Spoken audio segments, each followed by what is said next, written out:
Hi folks, this is Jay. Hope you are okay. We're looking at Sketches of Church History by Reverend Robinson. It's a public domain book and you're allowed to use it. And I'm just doing some biographies and I hope that you find this a blessing. And so we're just going to read from Robinson's book concerning Justin Martyr. Although Trajan was no friend to the gospel and put St. Ignatius to death, he made a law which must have been a great relief to the Christians. Until then they were liable to be sought out, and anyone might inform against them. But Trajan ordered that they should not be sought out, although if they were discovered and refused to give up their faith they were to be punished. The next emperor, to whose name was Hadrian, AD 117 to 138, did something to make their conditions better, but it was still one of the great hardships and danger. Notwithstanding the new laws, any governor of a country who disliked the Christians had the power to persecute and vex them cruelly, and the common people among the heathen still believed the horrid stories of their killing children and eating human flesh. If there was a famine or plague, if the river Tiber, which runs through Rome, rose above its usual height and did mischief to the neighbouring buildings, or if the emperor's armies were defeated in war, the blame of all was laid on the Christians. It was said that all these things were judgments from the gods, who were angry because the Christians were allowed to live.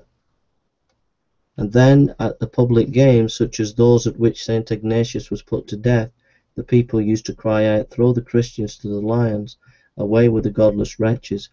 For as the Christians were obliged to hold their worship secretly, and had no images like those of the heathen gods, and did not offer any sacrifice of beasts as the heathen did, it was thought that they had no God at all, since the heathens could not raise their minds to the thoughts of that God who is a spirit and who is not to be worshipped under any bodily shape.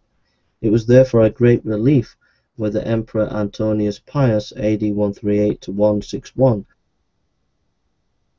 who was a mild and gentle, ordered that the governors and magistrates should not give way to such outcries, and that the Christians should no longer be punished for their religion, only unless they were found to have done wrong in some other way. There were now many learned men in the church, and some of these began to write books in defense of their faith. One of them, Athenagoras, had undertaken while he was a heathen to show that the gospel was a deceit. But when he looked further into the matter, he found that it was very different from what he had fancied, and then he was converted. And instead of writing against the gospel, he wrote in favour of it. Another of these learned men was Justin, who was born at Samaria, and was trained in all the wisdom of the Greeks. For the Greeks, as they were left without such light as God had given to the Jews, set themselves to seek out wisdom in all sorts of ways. And as they had no certain truth from heaven to guide them, they were divided into a number of parties, such as the Epicureans and the Stoics, who disputed with St. Paul at Athens in Acts chapter 12:18. These all called themselves philosophers, which means lovers of wisdom, and each kind of them thought to be wiser than all the rest. Justin, then, having a strong desire to know the truth, tried one kind of philosophy after another, but could not find rest for his spirits in any of them. One day, as he was walking thoughtfully on the seashore, he observed an old man of grave and mild appearance who was following him closely, and at length entered into talk with him. The old man told Justin that it was of no use to search after wisdom in the books of the philosophers, and went on to speak of God, the maker of all things, of the prophecies which he had given to men in the time of the Old Testament, and how they had been fulfilled in the life of the death of the blessed Jesus. Thus Justin was brought to the knowledge of the gospel, and the more he learned of it, the more was he convinced of its truth, as he came to know how pure and holy its doctrines and rules were, and as he saw the love which Christians bore towards each other, and the patience and firmness with which they endured suffering and death of their Master's sake.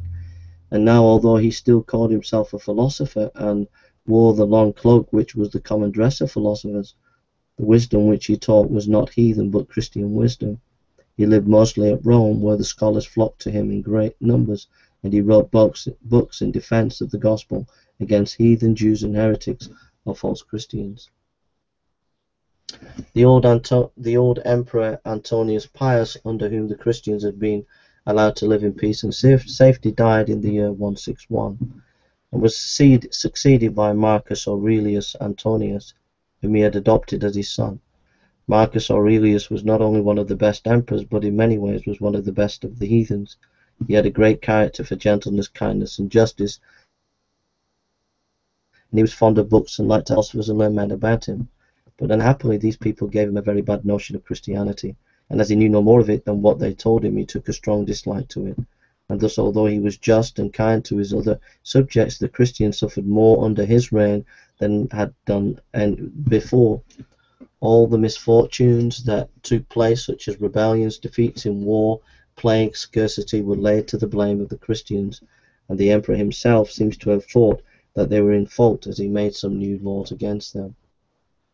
Now the success which Justin had as a teacher of Rome had long raised the envy and malice of the heathen philosophers. And when these new laws against the Christians came out, one Crescens, a philosopher of the kind called cynics or doggish, on account of their snarling, curlish ways, contrived that Justin should be carried before a judge on the charge of being a Christian. The judge questioned him as to his beliefs and as to the meetings of the Christians, to which Justin answered that he believed in one God and his Saviour, Jesus Christ, the Son of God, but he refused to say anything which could betray his brethren to the persecutors. The judge then threatened him with scourging and death, but Justin replied that the sufferings of this world were nothing to the glory which Christ had promised to his people in the world to come. Then he and others who had been brought up for trial with him were asked whether they would offer sacrifices to the gods of the heathen. And as they refused to do this and to forsake their faith, they were all beheaded, AD 166. And on account of the death which he thus suffered for the gospel, Justin has ever been specially styled the martyr. What a wonderful testimony. Absolutely wonderful. May God bless you, and may you be inspired in your faith by listening about Justin Martyr. God bless you.